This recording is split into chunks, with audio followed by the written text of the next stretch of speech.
Barsi, em relação à IRB, foi muito falado, né? Quando o senhor compra algo, todo mundo comenta no mercado. E nós sabemos que tem muitos iniciantes que estão começando na bolsa e, de repente, escutam IRB, Barsi, começam, né, a ter essa... Sabe, a entrar com os dois pés na água. O que o senhor acha da IRB e vale a pena investir?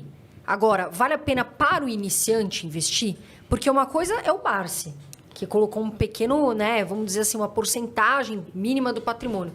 E outra coisa é o iniciante que muitas vezes, né, André, está começando e de repente coloca tudo ali na IRB. Bem, eu aprecio bastante empresas que desenvolvem atividades que você paga sem consumir. Por exemplo, energia elétrica. Você paga todo mês. Mas aí você fica 60 dias fora e não consome. Você chegou, a conta está lá. Então, você está pagando sem consumir. Seguro é a mesma coisa. Seguro, você faz um seguro e reza para que não haja um sinistro. Então, você está pagando por uma coisa que você não deseja que aconteça. Então, esse é o seguro e o resseguro. Então, eu tenho isso como um elemento. Ocorre que a IRB, ela foi alvo de uma administração desastrosa, fraudulenta. Então, eu costumo dizer o seguinte: quem são os dois principais acionistas da IRB? O Banco Bradesco e o Banco Itaú. Quem colocou esses maus administradores? O Banco Bradesco e o Banco Itaú. Esses maus administradores, eles desenvolveram atividades que geraram lucros inexistentes. Quem se beneficiou desses lucros inexistentes? O Banco Itaú e o Banco Bradesco. Quem recebeu dividendos indevidos? O Banco Itaú e o Banco Bradesco. Então, eles é que têm que salvar a empresa. Por quê? Porque a empresa foi alvo dessa administração desastrosa e, ao longo do tempo, alguém foi e fez uma auditoria, tá certo? Descobriu um monte de coisa errada, republicou e refez todos os balanços, e a partir daquela providência de refazer os balanços, chegou numa conclusão que a empresa tinha um problema, tá certo? Um problema que era um problema de sinistros, tá correto? Muito bem. Então, nós, quando adquirimos as ações da IRB, a gente adquiriu o quê? Um contexto chamado seguro, porque o seguro talvez seja uma das atividades mais bem quistas no mundo inteiro, né?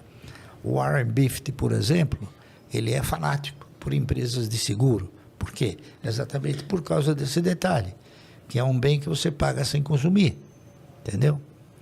E a gente foi comprando na esperança e na expectativa que toda essa adversidade que ocorreu no balanço da IRB pudesse ser traduzida em novos fatores. E ela tem sido traduzida em novos fatores. Só que a IRB tinha mais de 220 milhões de ações alugadas. Então, o preço dela é um preço irreal. Se o cidadão que tem esses 200 e poucos milhões de ações alugadas tiver que devolver, vai a 20 pau o papel, vai a R$10. Então, o preço ele é irreal por causa de um mecanismo irreal também. Agora, para o iniciante. Entendeu? O iniciante fala assim, eu vou começar a investir. O senhor acha que a IRB vale a pena para o iniciante? Vale, claro. A IRB é devagarinho, né? É atividade. Então, ela poderá valer a pena muito antes do que você possa imaginar. Se alguém chegar e falar, não pode mais alugar papel, ela sobe que nem o rojão. Está entendendo? E ela já começou a dar resultado positivo. Ela dava resultado negativo, agora já... Começando a melhorar. Então, começou a melhorar. Só que, lamentavelmente, todos os analistas que fizeram análise sobre a IRB, eles o fizeram considerando o curto prazo. E, na realidade, ela tinha que ser alvo de uma análise de mais longo prazo. Entendeu? Então, o curto prazo realmente foi revelando situações assim pouco desejáveis, né? Mas com perspectivas boas, tá entendendo? E agora nós estamos nesse impasse, né? Segundo o que a gente teve a oportunidade de auferir, a IRB foi colocada nos trilhos e está no caminho certo. Porém, ela está a 10 por hora. Ela precisa de máquina, precisa de lenha para... Então, provavelmente, ela vai precisar de uma injeção de capital um pouco mais acelerada para poder, então, desenvolver. Tá entendendo? Então, não é um caso perdido. Pelo contrário, né? Entendeu? Barsi, nós falamos aqui do setor de varejo, que você não gosta, varejo eletrônico, linha branca, vamos falar assim, geladeira, fogão. Mas quais são outros setores, né, fora o varejo eletrônico, digamos assim, que o senhor considera os piores setores para se investir na Bolsa? Aqueles arriscados que você não olha? Olha, eu acho...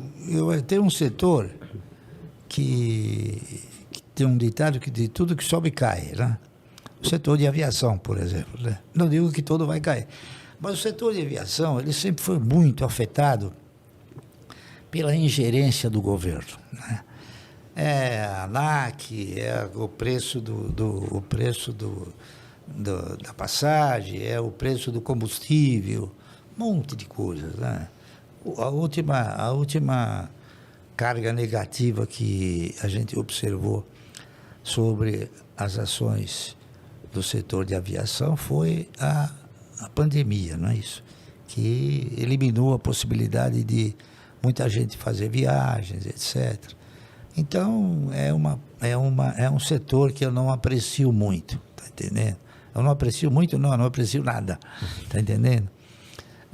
Por exemplo, construção. Também eu não aplico em construção, tá certo? Varejo também eu não aplico. Turismo também eu não aplico, tá entendendo? A gente só procura desenvolver aplicações onde você vê o cifrão saindo, tá entendendo? O cifrão indo embora não é muito desejado. Então, você tem que enxergar o cifrão. Você tem que ver o resultado, a perspectiva de resultado, né? Então, assim, por exemplo, empresas ou atividade que necessita de aglomerações, entendeu? Shoppings, né? Os shoppings também a gente não investe porque também é um negócio que não dá resultado, né? E é isso aí. Então, o importante é você investir naquilo que gera resultado, tá entendendo? Isso é fundamental.